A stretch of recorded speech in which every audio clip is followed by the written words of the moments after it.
the night before. When I was in 1960, my parents bought a house out in the country, and we had moved in into the house. We were moving in from a trailer park, and this is the first night in the house. And it was about 9 o'clock at night, and my sister and I were on a couch in the living room, and the house was in an L shape, and we were in the living room. You go down to the hallway, make a right, go all the way down to the end of the hallway. There was a bedroom where my baby brother was in. And in the middle of the hallway was the front door. It was kind of weird structure house. Anyway, it was about 9 o'clock at night. My sister and I were on the couch, and my baby brother started crying for his bottle. Well, my sister being 10, I was about 5, she says, give him his bottle. I'm being a kid, I said, I'm not going to do it. So we started arguing back and forth. And then we heard the front door open. And we heard high heel clickings coming in, and the door closed. And we go, Mom? Dad? No answer. Then the high heel clickings went down toward the bedroom where the baby was, and the door opened, his voice got louder, and then the baby started sucking on his bottle. You could hear that. And then the high heel clickings came out, the door closed, came down the hallway, all the way up to the couch where we were, and nobody was there. Man, I jumped in my sister's arms. I was crying on her shoulder. She was crying on mine. And about 10 minutes later, my parents come home. Mom's in tennis shoes and jeans. Dad's the same. And we tell them the story, what happened. Dad didn't believe us. Mom said, well, something happened.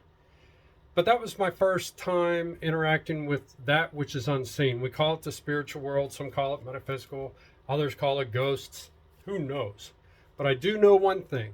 That was the first time that I knew that there was something more than what we see because of what we experienced. And then in that house was a picture already on above the fireplace mantle. It had a man standing on a door at a door, and he was knocking on the door. He looked like a shepherd, but the door didn't have a handle on it. I didn't know what that was. None of us did. My brother and I used to make fun of it. But then after I became a Christian when I was 18, here I came to find out that was a picture of Jesus knocking on the door of our heart. And he said in Revelation 20, behold, I stand at the door and knock, and if anyone hears my voice and opens the door, I will come in with them and sup with them and he with me. Supping means sharing his life and us sharing our life with him. And I share it with you. If anybody's listened to is not a Christian, all you got to do is believe with your head, study it, make sure you get the facts. Jesus died and rose from the dead. Listen to his message. He said he did that so we didn't have to pay the price of hell. And he did that because he loved us. And he promised us the same kind of body he was going to have.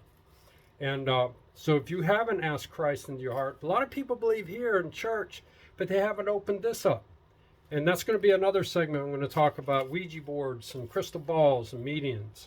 So, but if you open your heart up and ask Christ in, he will come in and you become a child of God and the Holy Spirit comes, and that's when he starts talking with you. I talk to God like he's my best friend, and I'm talking to you hoping that you would hear my message because I'm real. May God be with you always, and he'll love you forever.